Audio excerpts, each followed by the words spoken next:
Adrienne, welcome. Thank you so much for having me. So tell us a little bit about yourself. So I am a real estate investor and a real estate agent. And so my background was I worked in finance. I didn't love being in an office all day. That was in hindsight the first time I really made a big pivot because I wanted, time and location freedom. But I pivoted from working in finance to being a high school math teacher, which I realized I had a heart for teaching and I enjoyed that for a period of time until I did not have the time and location freedom that I wanted. And so then I pivoted to teaching online and also having a hobby farm. We lived in Northern Virginia and had bought a house with acreage and had a hobby farm. But part of having that house with acreage was that I realized we had a lot more space in the house than we needed. It was just my husband and myself and our dogs at the time.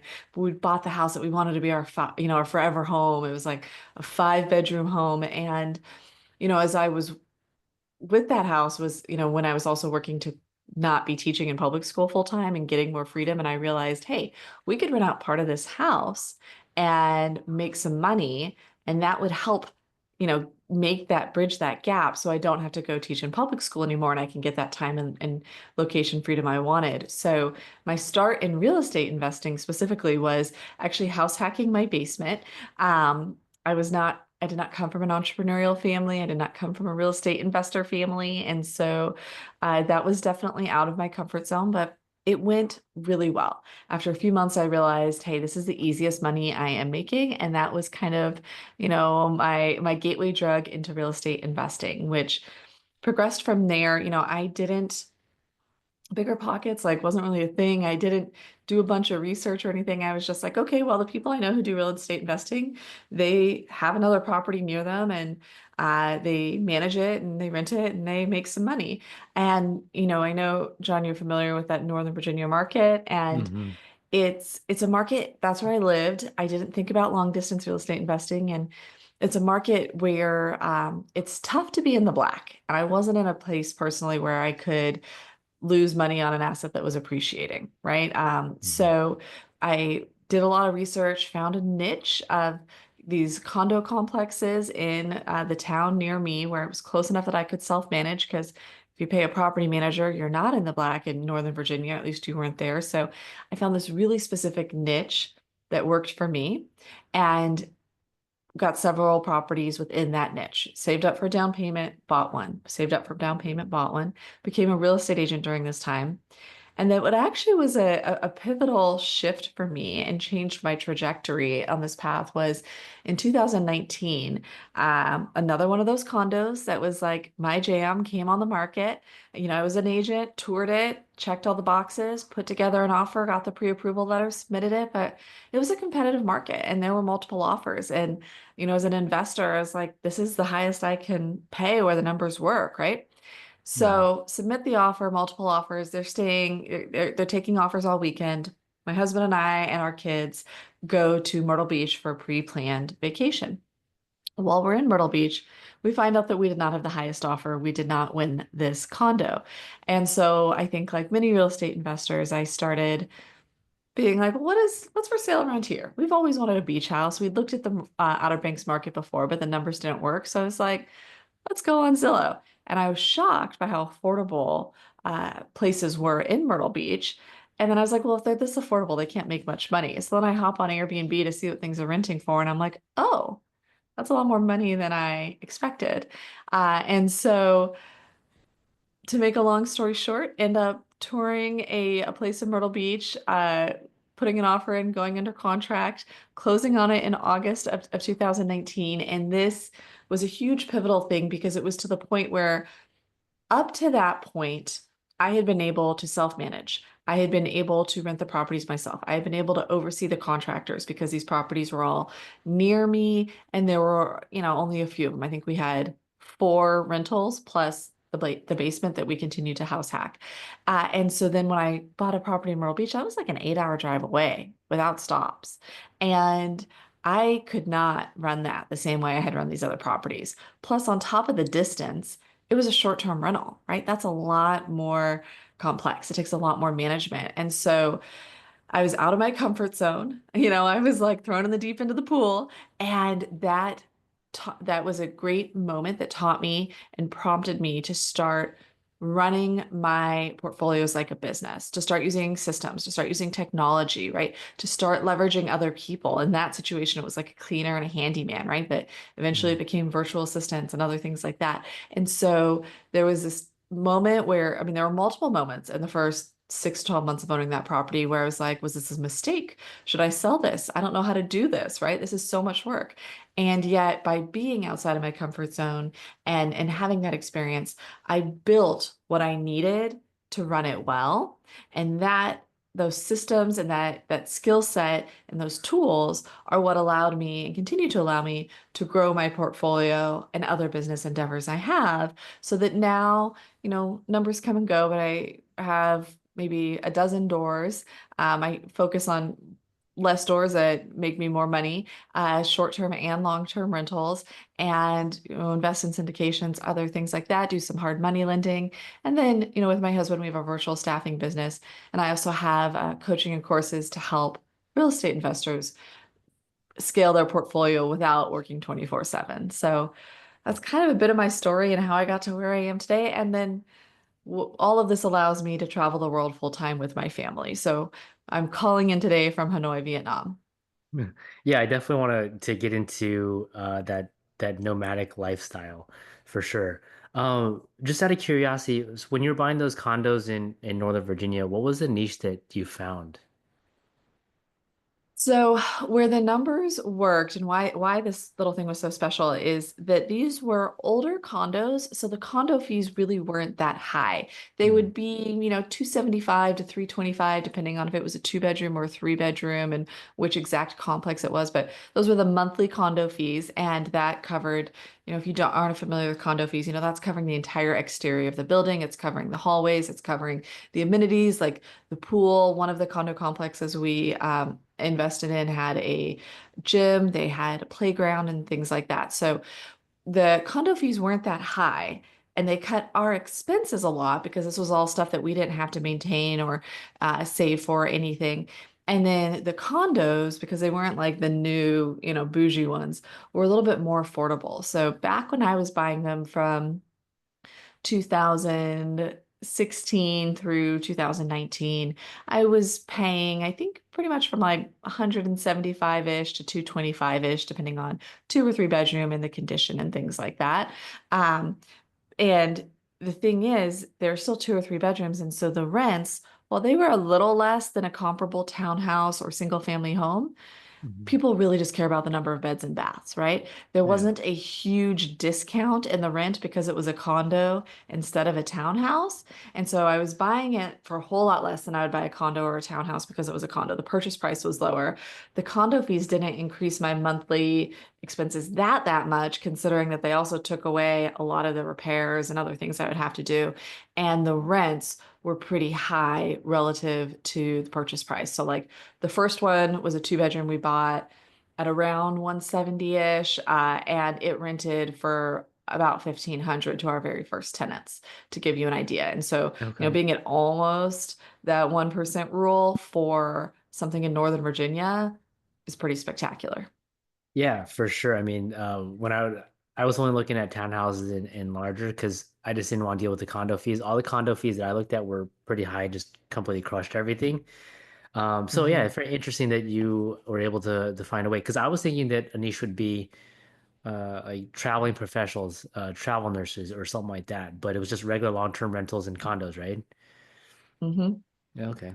Yeah, and that was actually one of the biggest challenges, or it didn't actually affect us, but one of the risks of a condo is that I believe ours had a minimum, like the condo docs typically have like a 6 month minimum lease term Hmm. that you could Yeah. have.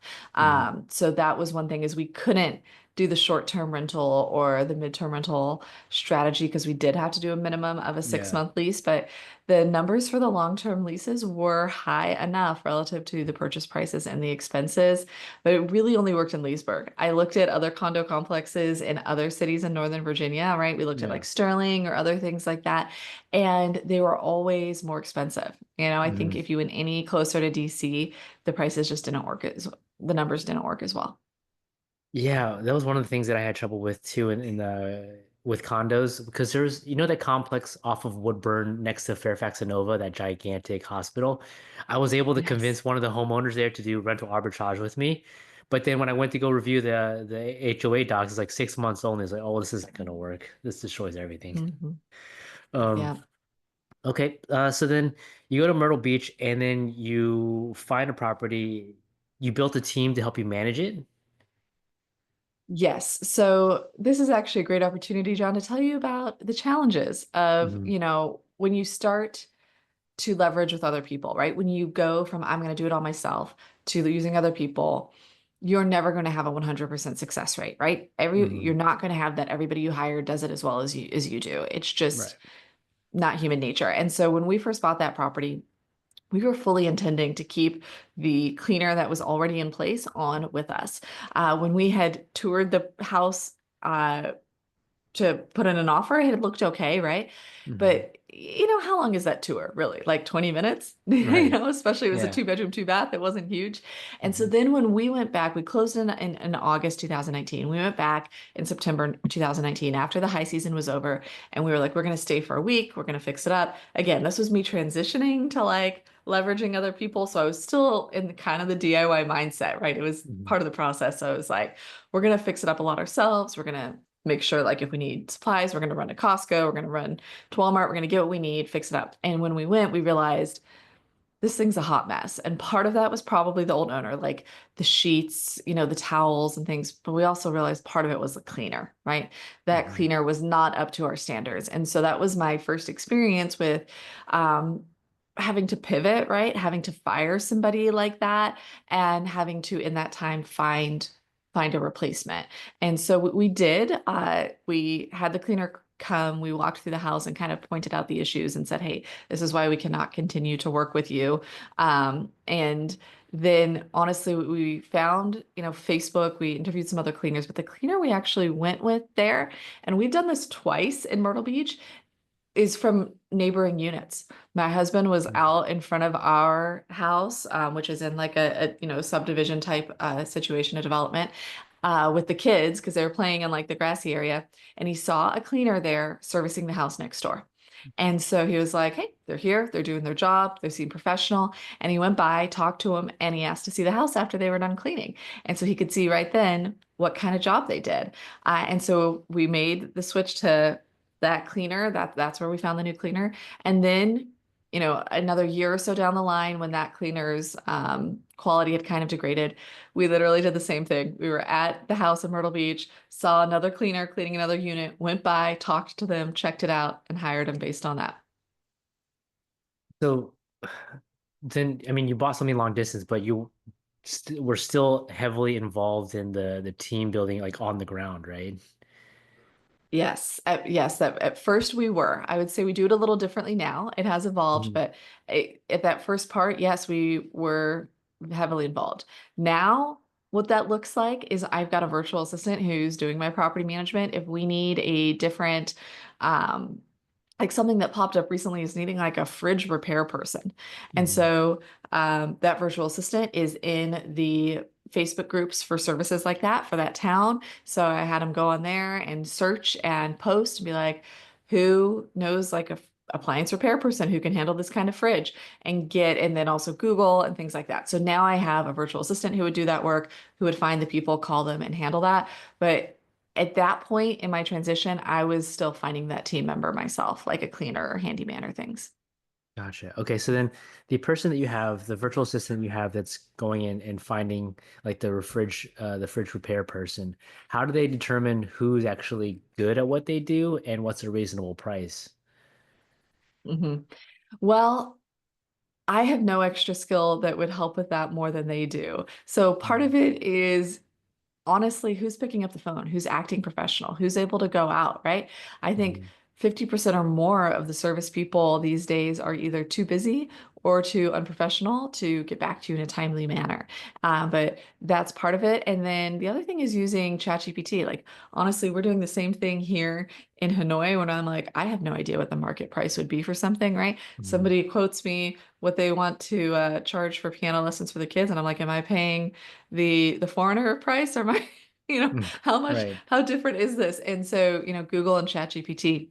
So honestly, that's been a big resource where my virtual assistant can go into ChatGPT and be like, hey, in Chattanooga, Tennessee, we need a a repair person to fix a fridge. This is the issue. There's a water leak. What should I expect ballpark to pay for that? And that gives some great data points that they can use.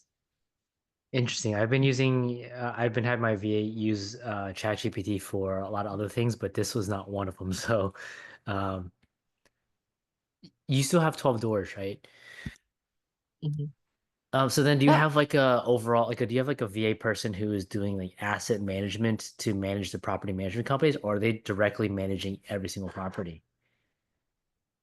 We self-manage all of those properties other than one, I believe. So um, the we kind of, got started with self-management. And again, this all came by necessity because in Northern Virginia, like I Mm, said, you wouldn't be in the black if you paid a property manager, right? So we right. got started with self-management and then, kind of built out the systems for it. And so then it was like, why pay for a property manager when we already know how to do it, right? Right. Now, property managers have their place. There are things that are great. The reason that one of ours is with the property manager is after we started world travel, we had to evict someone from this house. We've only ever had to do two evictions ever. Of course, one happens once we leave town and aren't there to just handle it ourselves. And this is in Chattanooga, Tennessee, which is a great market for real estate investing. And yet, Chattanooga can be a little stuck in the past in some ways. And one of the things we ran into with this eviction is that Chattanooga requires, we had an attorney who was going to process his eviction, and yet Chattanooga still requires a representative, not just the attorney, to go to court for these eviction proceedings. So we needed to have somebody go be our representative there. And that's where it was like, well, we can like call in a favor with a friend or something like that. Or maybe this is a situation where we just bring in a property manager. They, as part of their duties, will go be our representative in court, and then they'll handle finding that new tenant afterward. So that's how one of ours got transitioned to a property manager, and they've done a fine job. So we've kept them there. But all the rest of them, we haven't had any reason to switch from self-management. Yeah, that makes sense. I mean, the one that I have in Chattanooga, I love by far the best out of all the ones that I have. Um, so yeah, I mean, for the most part, I don't think that they do a good job. They do the bare minimum. They don't manage your property the way that you would. So Right. then do you have someone kind of waiting around the clock for uh to answer requests from your tenants? No, the property manager virtual assistant that we have works 40 hours a week. They work East Coast hours from 8 to 5 with a 1 hour lunch break. And so they handle anything that comes in during that time. Mhm. I use Open Phone. Actually love Open Phone as like a virtual phone service. And so we have a property management phone number through Open Phone. And with Open Phone, because people always think, oh, if I have a business phone number, I'm going to need another phone. It's going to be like, how is this going to make my life easier? But when you use a virtual phone, Mhm. it's super simple. All it is you put like an app on your normal phone, and that app rings just like it would if it was your Verizon phone or your Sprint phone. But then the benefit, the things you don't get with your regular Verizon or Sprint or whatever phone, is you can also very easily access it on your computer, right? Going to the Mhm. Open Phone website, logging in.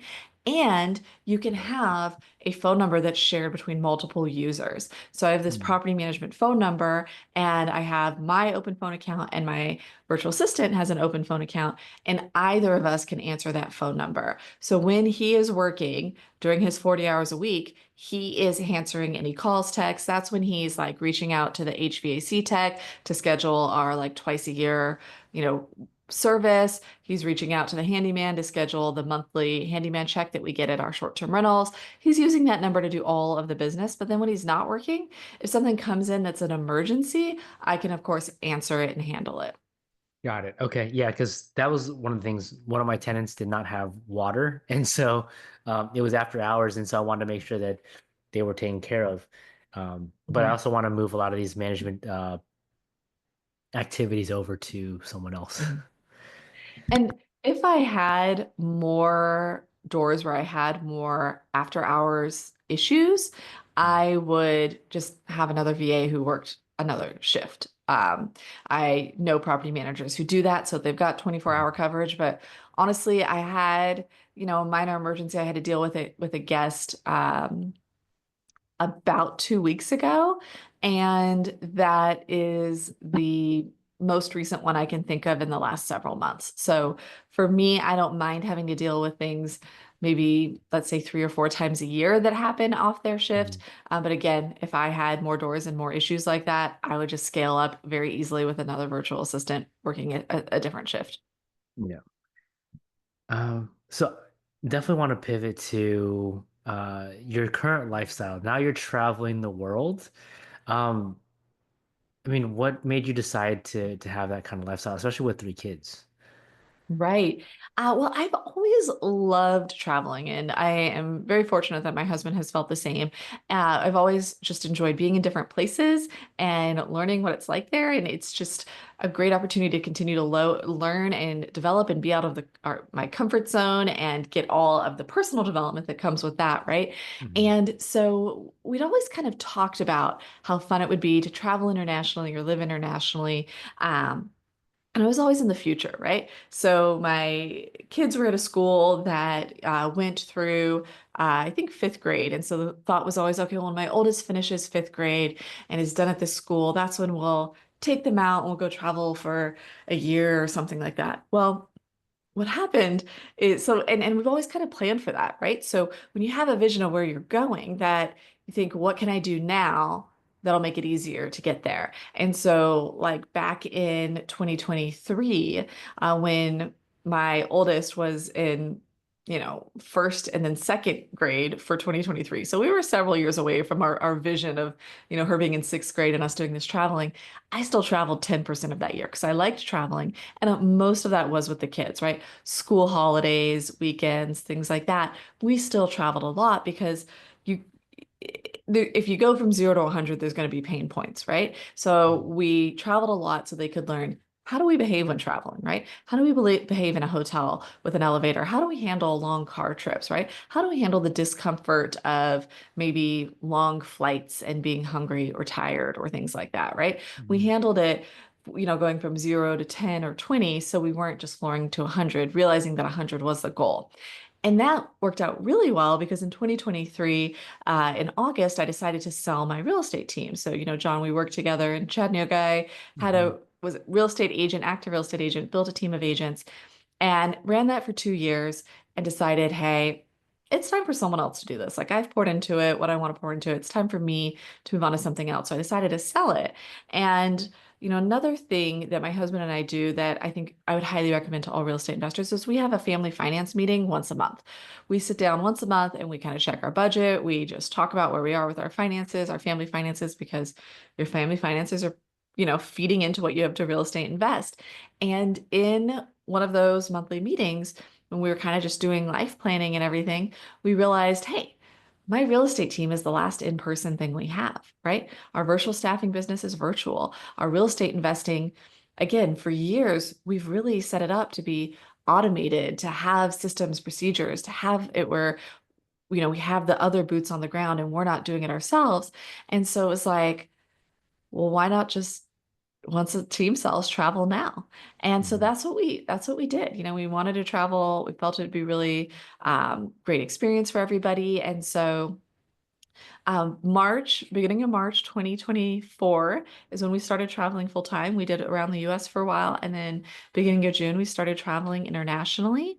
And, we didn't have like a certain, this is what we're going to get out of it. And yet it has been huge, especially for the kids. Like they're homeschooled now instead of being Mhm. in school. And so they really have become like self-directed learners. They're so independent. They do, and they're able to learn what they like. They choose their reading. And like my daughter either reads or listens to audiobooks for like hours a day. Like she is ingesting so much information that she would never be reading and getting that many Mhm. books if she was in her traditional system, right? She Right. has taught herself to crochet. My 7-year-old is currently obsessed with chess, and he watches chess training videos and then practices chess against other people or against like a bot using an app for again a couple hours a day. And so they're able to really learn so much, not only from our travels, but just from having this free schedule and from the I guess the independence and the courage that they've learned from this experience. It's interesting because my wife and I we want to do the same thing, but then we're also concerned about them not having friends, the stability of being in one spot versus, going all over the place. What has your experience been like there? Are your kids okay with not seeing people their age, that they have built a relationship with, for long periods of time?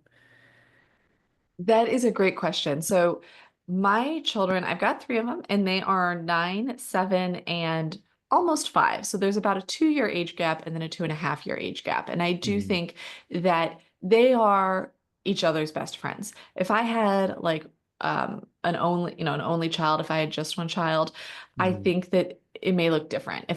Because it could be very lonely for them. Then I would probably be looking at, there are some like world schooling co-ops or things like that where you can go and be with other people Mm-hmm. that have other children. And if I had just one child, I'd be looking at that because I do think they'd get lonely. But for my kids, one of the things I wanted was for them to be a team, right? I want my children to view each other as their best friends. And so this has been an opportunity for them to really build that cohesiveness.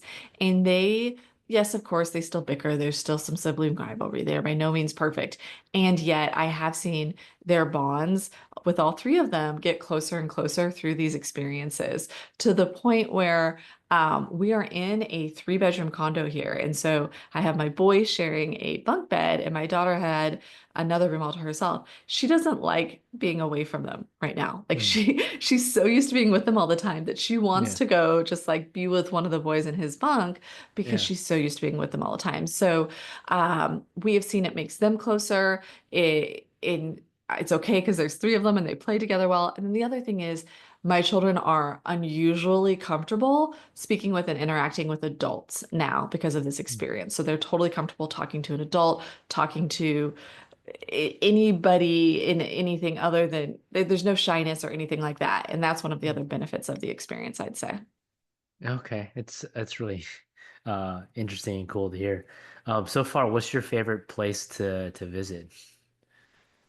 The very first place we went internationally was Colombia, and none of the other places have been as amazing. Like that's the one that we talk about the most. And what we liked about it specifically is the people were so warm and friendly in Colombia, even though very few of them speak English. That did not stop them from talking to us. Mm. They just speak to us in Spanish. They talk about like they call the kids monos, like monkeys, and talk about how Hmm. cute they are, like ruffle their hair. So just the warmth of the culture in Colombia and the natural beauty there.